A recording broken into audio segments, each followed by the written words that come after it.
General Scott Adams stood in the command center of Harmony Prime, looking out at a galaxy that no longer made sense to its inhabitants. Through the massive viewing ports, he could see council ships hanging motionless in space, their crews uncertain whether to attack their own captured station or retreat to safety. The paralysis was exactly what Adams had hoped for. The terror doctrine was not about killing civilians or destroying worlds. It was about making the cost of resistance so high that surrender became the only rational choice. Adams had studied human military history extensively, and he understood that the most effective weapon was often fear itself. Captain Janet Cook commanded the human fleet that emerged from hyperspace around the Council military shipyard at Kepler Station. Her ships appeared without warning, their weapons already locked onto critical targets. But instead of opening fire immediately, Cook broadcast a message to the shipyard's defenders. Kepler Station, this is Captain Cook of the Human Defense Fleet. You have 10 minutes to evacuate all personnel. We will then destroy your facility completely. Any ship that attempts to interfere will be eliminated. The Council forces at Kepler Station faced an impossible choice. They could fight against overwhelming odds and die defending infrastructure that could be rebuilt, or they could abandon their posts and live to fight another day. Most chose life over pointless heroism. Admiral Neil Foster watched through his ship's sensors as the massive shipyard exploded in a series of controlled detonations. The facility had been capable of building 50 Council warships simultaneously. Now it was nothing but expanding debris and cooling plasma. More importantly, every Council commander in the galaxy had seen what happened when humans gave warnings. Dr. Susan Blake worked frantically in her captured laboratory aboard Harmony Prime, surrounded by Council stellar manipulation technology that had once been pointed at human worlds. Her breakthrough had come when she realized that the same systems designed to destabilize stars could also be used to stabilize them. General Adams, Blake reported over the intercom, I've finished analyzing their stellar weapons. Not only can we prevent them from destroying our stars, we can turn their own weapons against them if necessary. Adams nodded grimly. The psychological impact of that capability would be enormous. Council species had lived for thousands of years believing their technology made them untouchable. Learning that humans could destroy their stars would shatter that confidence completely. The fracturing of the Council began with the Theta Mi. As a species that valued trade and negotiation over warfare, they had always been uncomfortable with military solutions. When Commander Pete Rogers arrived at their homeworld with an offer of alliance, they were ready to listen. Rogers met with Elder Nimara in the crystalline halls of the Theta Mi capital. The alien's peaceful nature reminded him of human diplomats he had known, beings who preferred words to weapons but understood when violence became necessary. Elder Nimara, Rogers began, humanity offers your people something the Council never has: true partnership. We don't want to rule you. We want to work with you. The Elder's translated words carried genuine curiosity. What would this partnership involve? Protection from Council retaliation, access to human technology, and an equal voice in governing whatever comes after this war ends, Rogers replied. All we ask is that you stop supporting Council military operations against human worlds. The Theta Mi acceptance of human alliance terms sent shockwaves through the remaining Council species. If the peaceful Theta Mi were abandoning the Council, what did that say about the war's ultimate outcome? Similar negotiations began throughout the galaxy. Captain Carol Davis met with representatives of the Zenkali hive mind, offering them independence from Council oversight in exchange for neutrality.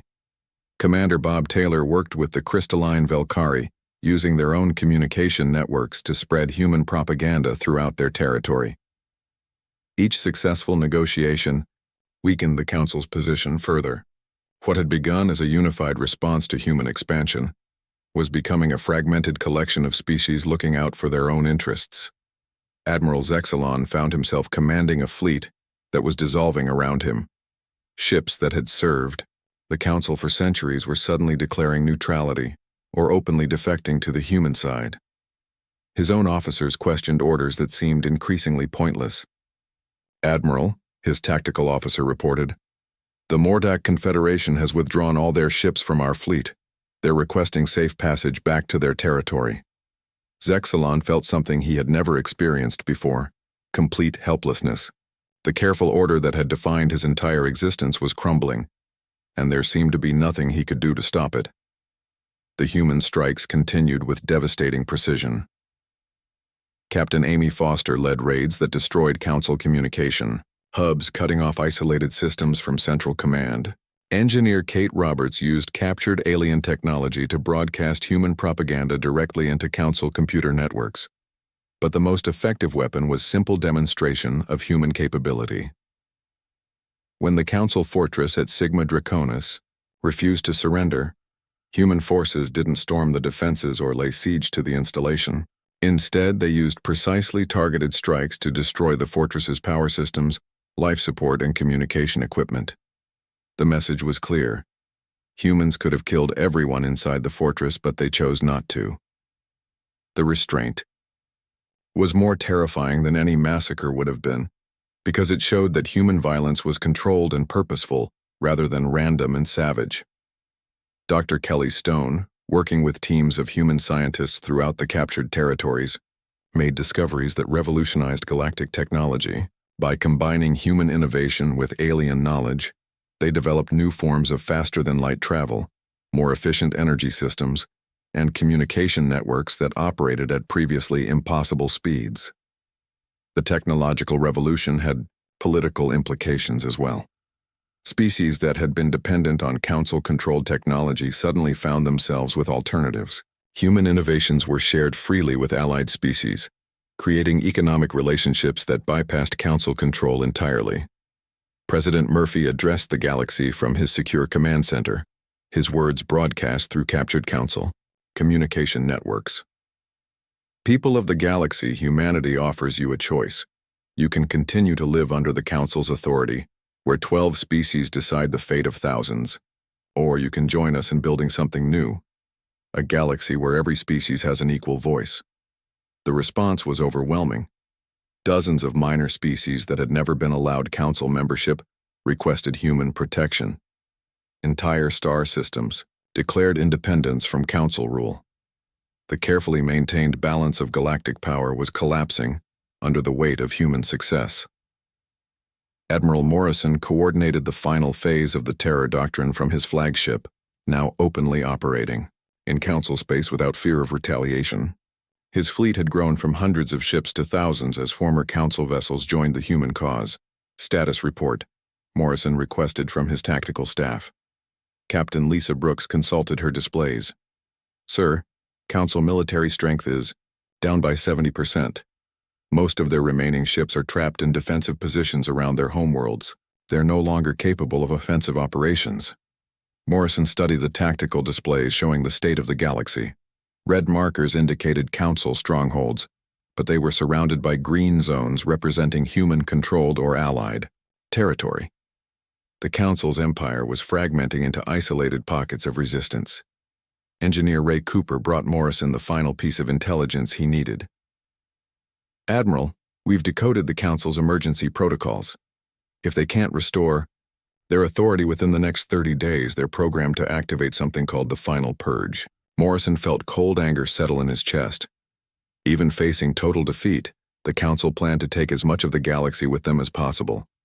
The Final Purge would use every stellar weapon they controlled to destroy inhabited systems throughout Council space. How many worlds are we talking about? Morrison asked. Hundreds, sir. Billions of civilians who have nothing to do with this war. Morrison made his decision. The Terror Doctrine had broken Council military power, but it hadn't eliminated the threat they posed to innocent lives. It was time for the final gamble that would determine whether humanity emerged as the galaxy's protector or its destroyer. The last battle was about to begin. The emergency session of the Council of 12 was unlike any meeting in their 3,000-year history. For the first time, several member species openly questioned whether their traditional methods would work against humanity. The Great Chamber of Harmony Prime echoed with angry voices as 12 different civilizations struggled to understand how their perfect order had been shattered. Veltar stood at the center of the chamber, his crystalline form reflecting the harsh lights in angry patterns. Around him, representatives of the galaxy's most powerful species argued about strategies that would have been unthinkable just months earlier. "The humans must be destroyed completely," declared General Torgek of the Zeklon military caste. "We have the stellar manipulation technology. We can cause their stars to explode and end this rebellion permanently." The Thetamai representative, Elder Nimara, recoiled at the suggestion. "Genocide is not the answer. We are supposed to be guardians of peace, not destroyers of worlds. Perhaps we should negotiate with these humans." "Negotiate?" Veltar's voice carried disbelief. "They have rejected our authority and attacked our ships. They show no respect for the order we have maintained for millennia." But Commander Troy Williams was listening to every word they spoke.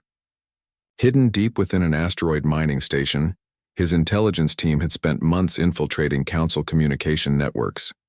The humans had learned to think like their enemies, and that meant understanding how Council technology really worked. Williams turned to his chief analyst, Kate Roberts, who had become an expert at breaking alien encryption.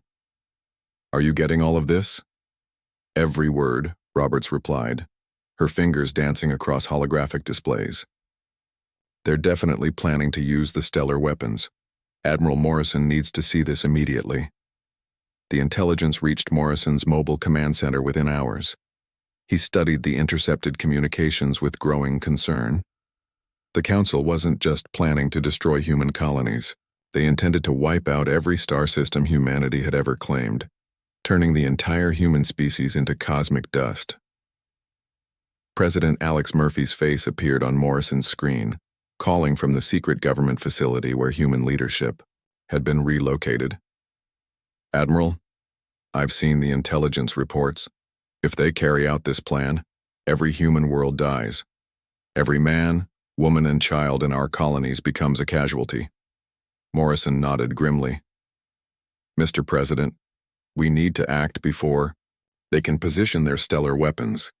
There's only one target that matters now." "Harmony Prime," Murphy said, understanding immediately. "Yes, sir. If we can take their command center, we can stop the genocide and end this war." The mission that followed was considered impossible by every military analyst who studied it. Harmony Prime was the most heavily defended location in the galaxy, protected by energy shields that could stop entire fleets and weapon systems that had never been tested in actual combat. No enemy force had ever successfully attacked the Council's seat of power. Colonel Sam Parker volunteered to lead the assault team. She was a veteran of the asteroid belt campaigns, known for her ability to think creatively under extreme pressure. Her team would consist of 30 ships, each one carrying the most advanced technology humanity could produce. Parker's demolitions expert was Ray Cooper, a former mining engineer who understood explosives better than anyone in the fleet. Her systems specialist was Jill Morgan, a young genius who could hack alien technology faster than most people could read their own language. Together, they would attempt what no military force had ever achieved. The USS Defiance was humanity's answer to Council superiority. Built in secret shipyards hidden throughout the asteroid fields, it incorporated everything humans had learned about alien technology. But more importantly, it represented something the Council had never encountered: innovation born from desperation. "The ship doesn't look like much," Cooper observed as they approached their vessel. The Defiance was smaller than most Council ships, with an angular design that seemed crude compared to alien elegance. "It doesn't need to look impressive," Parker replied. "It just needs to work." The Defiance carried experimental weapons based on human understanding of physics, rather than copied alien technology. Its engines were designed for sudden acceleration rather than sustained speed. Its armor was built to absorb kinetic impacts rather than energy blasts. Everything about the ship reflected humanity's unique approach to warfare. Dr. Jill Morgan had spent weeks studying the layout of Harmony Prime, looking for weaknesses in its seemingly perfect defenses. What she found was typical of Council thinking. They had prepared for massive fleet actions, but never considered the possibility of a small, fast assault team. "Their shields are designed to stop large objects moving at high speed," Morgan explained to Parker's team. "But if we approach slowly, using the same energy signature as a maintenance vessel, We might be able to slip through. The plan was audacious in its simplicity. Parker's ships would pretend to be Council maintenance craft, complete with false identification codes that Morgan had created by hacking alien computers. They would dock with Harmony Prime as if they belonged there, then take control of the station from within. Admiral Morrison coordinated a massive diversion to make the plan work. Human strike teams launched simultaneous attacks on Council positions throughout the galaxy, drawing attention away from Harmony Prime. Captain Amy Foster led her ships against a major Council shipyard, while Commander Ryan Hayes attacked a communications hub in the core systems. The diversion worked perfectly. When Parker's team approached Harmony Prime, the station's defenders were focused on reports of human attacks in dozens of other locations. The small maintenance ships requesting docking permissions seemed routine, barely worth a second glance. Parker felt her heart racing as the Defiance connected to Harmony Prime's docking bay. Around her, the other ships in her assault team were doing the same thing, their crews preparing for the most dangerous mission in human history. They were about to attack the center of galactic power with nothing but courage and determination. 2. First sign of trouble came when a Council security team arrived to inspect the newly arrived maintenance vessels. But Ray Cooper was ready for them. Hidden charges detonated throughout the docking bay, creating chaos that allowed the human assault teams to emerge from their ships. What followed was unlike any battle the galaxy had ever seen. Council security forces were trained to maintain order, not to fight desperate humans in close combat. Parker's teams moved through Harmony Prime like a wildfire, using their knowledge of the station's layout to stay ahead of enemy reinforcements. Jill Morgan reached the central computer core, while Parker and Cooper held off Council guards. Her fingers flew across alien control systems, using programs she had written specifically for this moment. Within minutes, she had complete control of Harmony Prime's communication networks and defensive systems. "Colonel Parker," Morgan called, over the intercom, "I've got control of the station. All defensive systems are offline and I'm sending surrender orders to Council fleets throughout the galaxy." Parker couldn't believe what she was hearing. "Are you saying we actually captured Harmony Prime?" "Yes, ma'am. The Council's own technology is now working for us." The news of Harmony Prime's capture spread across the galaxy faster than light itself. For 3,000 years, the massive station had been the symbol of Council authority. Now it was under human control, and the psychological impact was devastating. On Council worlds throughout the galaxy, government officials stared at their communication screens in disbelief. The impossible had happened. A species they had dismissed as primitive barbarians had taken the center of galactic power in a matter of hours. General Scott Adams arrived with human reinforcements to secure Harmony Prime. As he walked through the station's corridors, surrounded by alien technology that had seemed magical just months before, he understood that everything had changed. Humanity was no longer fighting for survival. They were fighting for control of the galaxy itself. The terror doctrine was about to begin. The Council's response came within hours of Morrison's defiant message. Admiral Zexalon of the Velkari fleet had been chosen to lead the enforcement action, and he approached the task with the cold efficiency his species was known for. 200 ships, each one capable of destroying a small moon, moved through hyperspace toward human territory. Zexalon had never lost a battle because he had never fought one. For 3,000 years, the mere sight of a Council fleet had been enough to make rebellious species surrender immediately. He expected the same from humans, despite their bold words. Every species talked tough until they saw what real power looked like. The first shock came when Zexalon's fleet arrived at New Denver, humanity's largest colony world. His sensors showed empty space where intelligence reports said millions of humans lived and worked. The orbital stations were gone.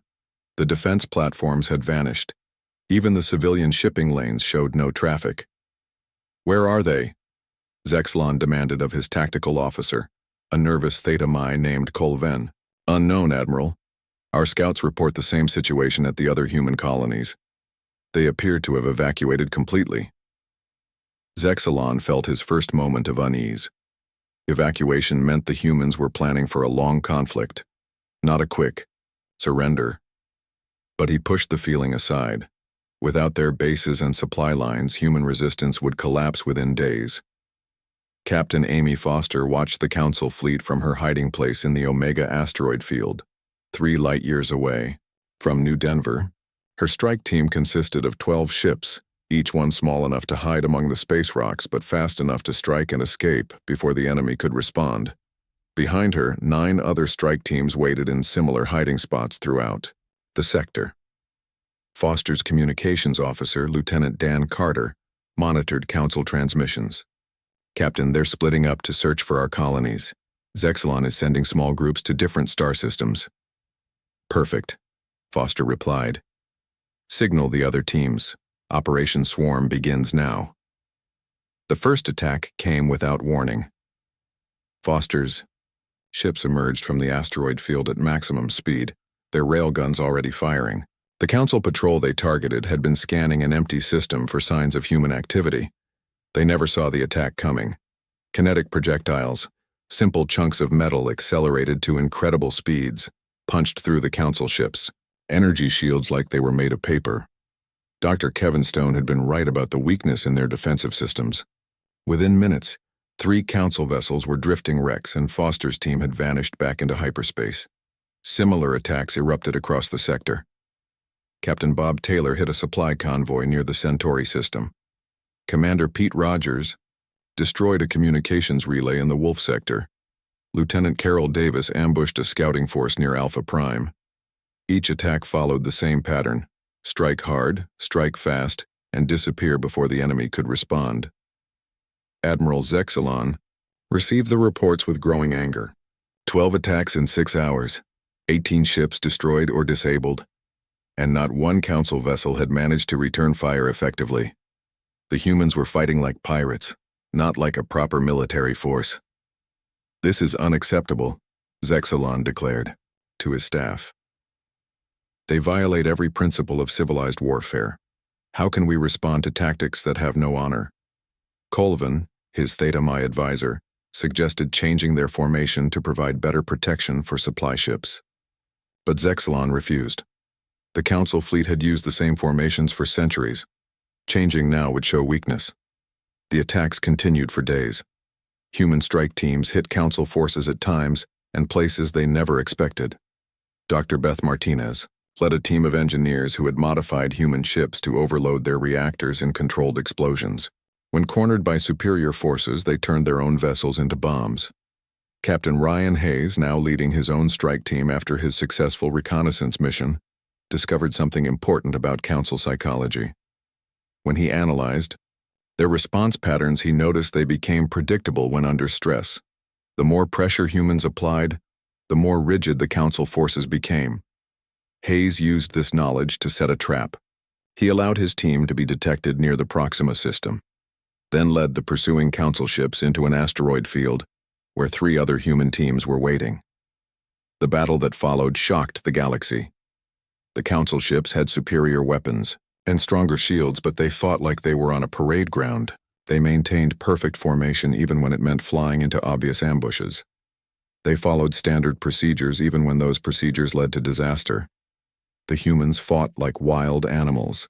They used the asteroids for cover, fired from multiple directions at once, and coordinated their attacks with a flexibility the Council had never encountered. When Commander Dan Carter realized his ship's engines were failing, he didn't try to escape. Instead, he accelerated directly toward the enemy flagship, his reactor building toward overload. The explosion that followed crippled half the Council force.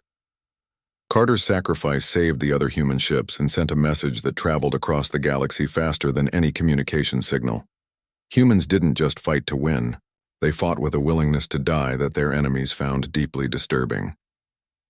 News of the battle reached Admiral Morrison on his flagship.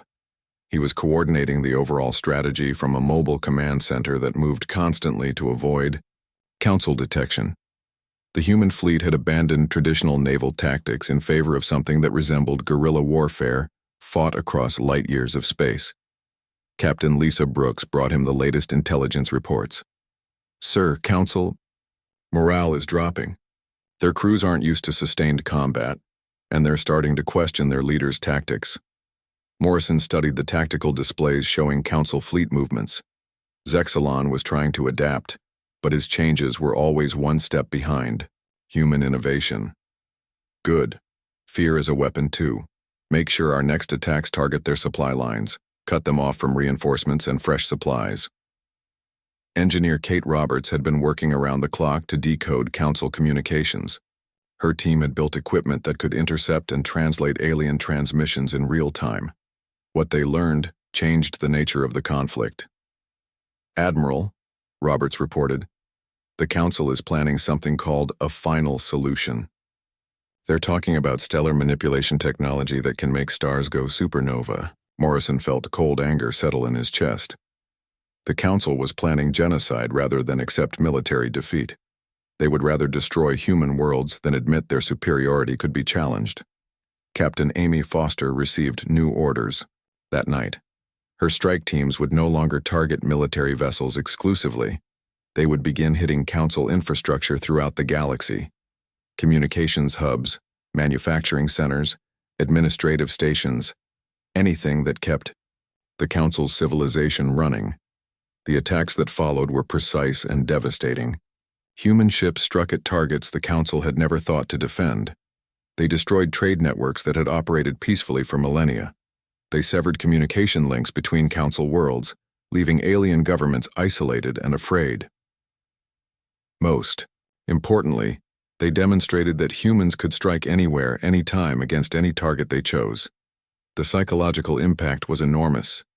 Council species that had lived in perfect security for 3,000 years suddenly found themselves vulnerable to attack from an enemy they couldn't predict or counter. Dr. Susan Blake, working in a hidden research facility, made a breakthrough that would change everything. By studying captured Council technology, her team learned how to reverse engineer their stellar manipulation systems. If the Council tried to destroy human stars, humanity could stop them and possibly turn the weapons against Council worlds. The balance of terror was shifting, but Admiral Morrison knew the real war was just beginning. The Council would not accept defeat easily, and their next move would determine whether humanity emerged as a galactic power or disappeared into extinction. Either way, the galaxy would never be the same. The massive space station hung in the void like a metal moon, its surface covered with lights that pulsed in patterns no human could understand. Harmony Prime had been the center of galactic power for 3,000 years, and today, it buzzed. With urgent activity as the Council of 12 gathered for an emergency meeting, Admiral Jake Morrison stood on the bridge of his flagship, staring at the message that had just arrived from the Council. The holographic display showed a tall, crystalline being whose body seemed to be made of living glass. This was Veltar, the Council's chief representative, and his words carried the weight of 12 different alien civilizations. "Humans of Earth and its colonies," Veltar's voice echoed through the ship's communication system. "You have 30 standard days to comply with our demands. You will stop all expansion into new star systems. You will surrender your weapons to Council oversight. You will accept our guidance in all matters of governance and technology. Failure to comply will result in corrective measures." Morrison's tactical advisor, Captain Lisa Brooks, stepped up beside him. She held a data pad filled with numbers that made her stomach turn. "Sir, their combined fleets have over 10,000 ships, energy weapons that can crack planets, shield technology we can barely understand. If they come at us with everything they have, we'll lose," Morrison finished for her. "On paper, anyway. The human colonies had been expanding for 200 years since they first developed faster-than-light travel. They had claimed systems the Council said belonged to other species. They had built weapons the Council considered too dangerous. They had refused to bow to alien authority, and now the price was coming due. Commander Ryan Hayes was already suiting up for a reconnaissance mission when Morrison called him to the bridge. Hayes was young but sharp, the kind of officer who saw things others missed. Morrison needed someone to get close to the Council fleets and tell him what they were really dealing with. "Take a stealth ship and get me real intelligence," Morrison ordered. "I want to know how these aliens fight, not just what weapons they carry." Hayes saluted and headed for the hangar bay. Within an hour, His small scout ship was moving through hyperspace toward the Council's staging area. The ship was one of humanity's newest designs, built for speed and stealth rather than heavy combat. It could slip past most sensor arrays without being detected. Back on the flagship, Morrison studied everything humanity knew about the Council species. The Velkari were tall, crystalline beings who controlled energy like humans controlled fire. The Thedamai were peaceful traders who preferred negotiation to violence. The Zeklon were insectoid warriors with a rigid military structure. 12 different species, each bringing their own strengths to the Council's power. Captain Brooks brought him another report. "Sir, we've received responses from the other human colonies. New Boston refuses to surrender. The Mars shipyards are working around the clock to build more vessels. Even the farming worlds are converting their equipment into weapons." Morrison nodded. He had expected as much. Humans had spent centuries fighting each other before they reached the stars, and that experience had taught them something the Council had forgotten. War was not just about having better weapons or more ships. War was about the will to keep fighting when everything seemed hopeless. Dr. Kevin Stone, the fleet's chief scientist, entered the bridge carrying a sample of Council technology they had captured from a damaged scout ship months earlier. "Admiral, I've been studying their shield generators. They're incredibly advanced, but they have a weakness. They're designed to stop energy weapons, not kinetic projectiles." "What do you mean?" Morrison asked. "Their shields can absorb laser fire and plasma bursts with ease," Stone explained. "But old-fashioned bullets and missiles, those might punch right through." Brooks looked skeptical. "You're talking about rail guns and explosive warheads. That's technology from the early space age." "Sometimes the old ways work best," Stone replied. "These aliens have been at peace for so long they've forgotten what real combat looks like." Commander Hayes's voice crackled over the communication system. He was calling in from his scout ship, hidden in an asteroid field near the Council fleet. "Admiral, you need to hear this. I've been watching their ships for 6 hours. They move in perfect formation, but they're slow to adapt. When one of their vessels had a minor engine malfunction, it took them 2 hours to adjust their formation. To compensate, Morrison leaned forward. "What else?" "Their crews operate on rigid schedules. They eat at the same time, sleep at the same time, even run maintenance checks at the same time. There's no flexibility in their operations. And sir, I don't think they've ever been in a real battle. Their gun crews practice shooting at stationary targets, not moving enemies." The pieces were starting to come together in Morrison's mind. The Council ruled through overwhelming displays of force. When they wanted a species to surrender, they showed up with enough firepower to destroy worlds, and their targets immediately gave up rather than face annihilation. It had worked for 3,000 years because no one had ever called their bluff. But humans were different. They had fought wars where entire civilizations hung in the balance. They had developed tactics for fighting when outnumbered and outgunned. Most importantly, they had learned to adapt and improvise under pressure. Captain Amy Foster's voice came over the intercom. She commanded one of the fleet's strike teams, small groups of fast ships designed for hit-and-run attacks. "Admiral, we've finished preparations. All strike teams are ready to deploy on your orders." Morrison made his decision. When the 30-day deadline came, he would not surrender. He would not negotiate. He would show the Council what happened when they threatened humanity. The final day arrived with a message from Veltar. The crystalline being appeared on every human communications screen across the galaxy. "Humans, your time has expired. We are prepared to begin corrective measures. Submit now, and your species will be allowed to continue under our guidance." Morrison stepped in front of the camera in his command center. Behind him stood the flags of Earth and its colonies. His uniform was simple military gray, and his expression was calm. When he spoke, his words were broadcast to every Council world, simultaneously. "Veltar and the Council of 12, Morrison began. "Humanity has considered your demands. Our answer is no. We will not surrender our weapons. We will not stop our expansion. We will not bow to your authority. If you want to take what you think is yours, you're welcome to try." Morrison paused, letting his words sink in across the galaxy. "But understand this, Humans have been at war for thousands of years. We know how to fight when we're outnumbered. We know how to win when we're outgunned. And we know how to make our enemies pay a price they never expected. The transmission ended, and Morrison turned to his officers. All ships, prepare for combat. Show them what terror really looks like. Feltar stood alone in the ruins of what had once been the Council's greatest symbol of authority. Harmony Prime's command center was now controlled by humans, its systems turned against their former masters. Around him, the holographic displays showed the complete collapse of everything his civilization had built over 3 millennia. The crystalline being's body pulsed with patterns of defeat as he composed his final message to the galaxy. Every Council fleet had either surrendered, defected, or been destroyed. Most member species had negotiated separate peace agreements with humanity.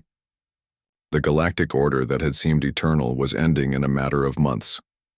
People of the galaxy, Veltar's transmission began. The Council of 12 formally surrenders all authority to the human forces.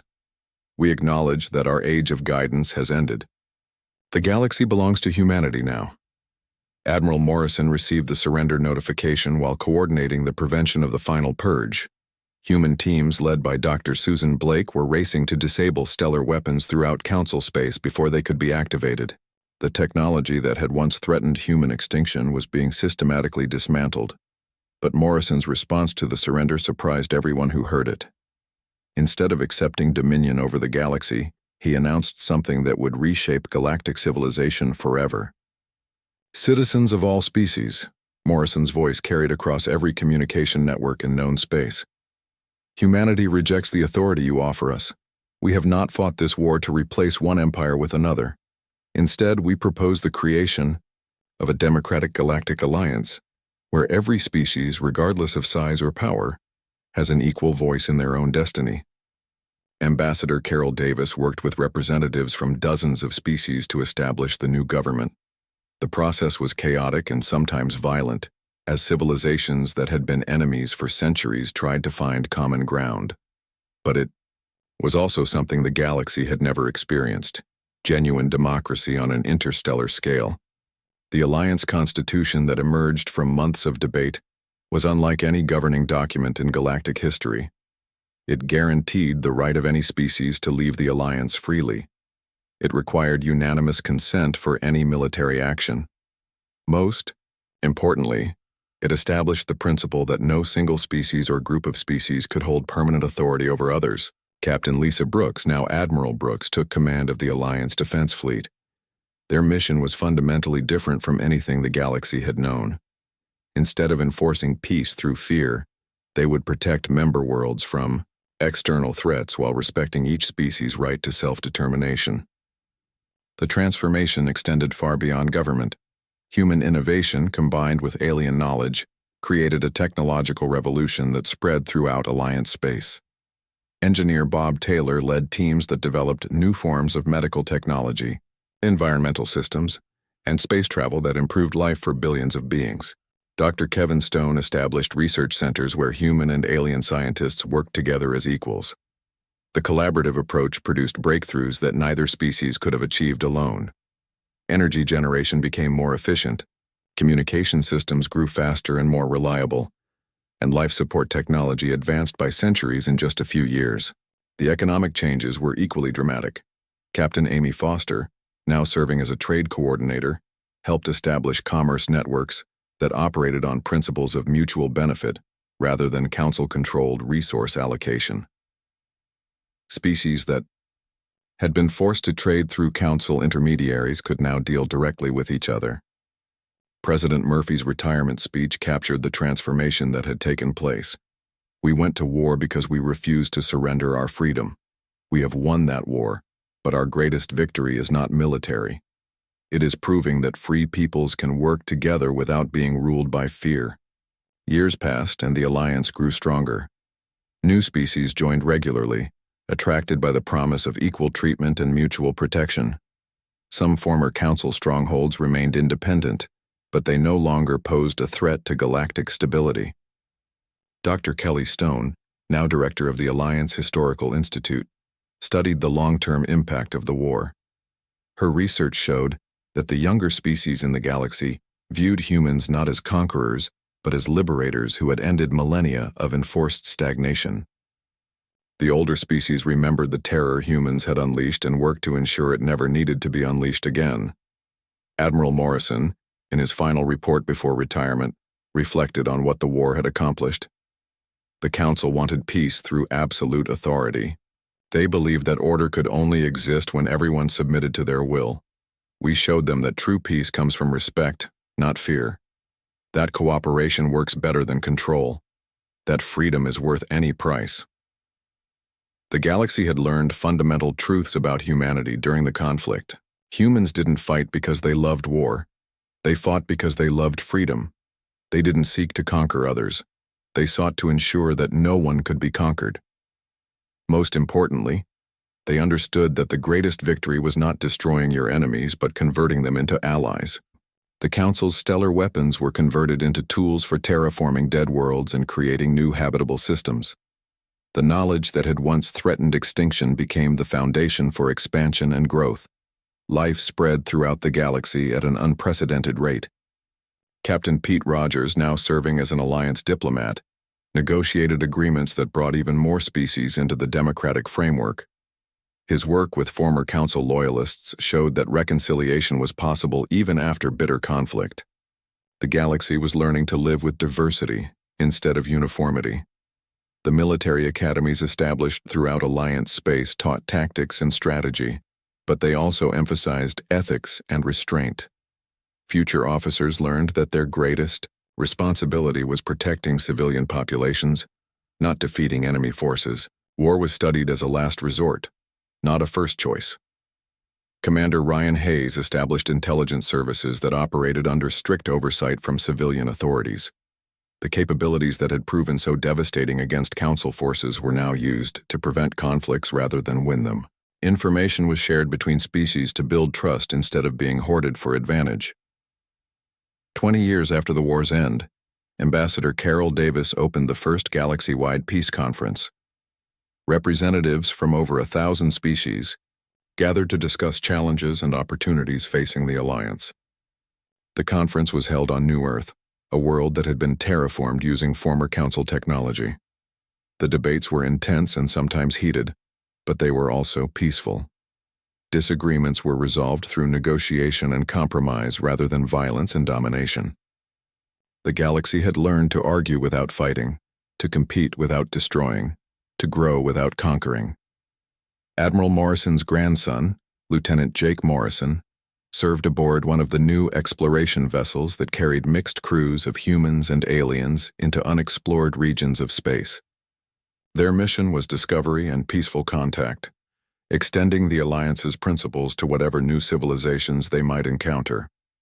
The legacy of the war was not the terror humans had unleashed, but the freedom they had created. The galaxy had traded the certainty of Council control for the uncertainty of democratic choice, and most species considered it a fair exchange. Fear had been replaced by hope, submission by cooperation, and empire by alliance. Dr. Susan Blake's final research project studied the psychological impact of the conflict on both humans and aliens. Her conclusions showed that the war had changed not just the balance of power, but the fundamental assumptions about how civilizations could interact. The old model of strong species ruling weak ones had been replaced by something unprecedented: genuine equality between different forms of life. The Council had wanted peace, but it was peace built on fear and enforced by threats. Humanity had offered something better: peace built on respect and maintained through cooperation. The galaxy chose humanity's vision, and in doing so, chose a future where terror served freedom instead of oppression. The war was over, but its message echoed across the stars. Any species that valued freedom over safety, cooperation over control, and hope over fear would always find allies among the humans, and any species that threatened those values would discover why humans had become the galaxy's most feared and most trusted guardians. The Council wanted peace, but humans had shown them what peace really meant.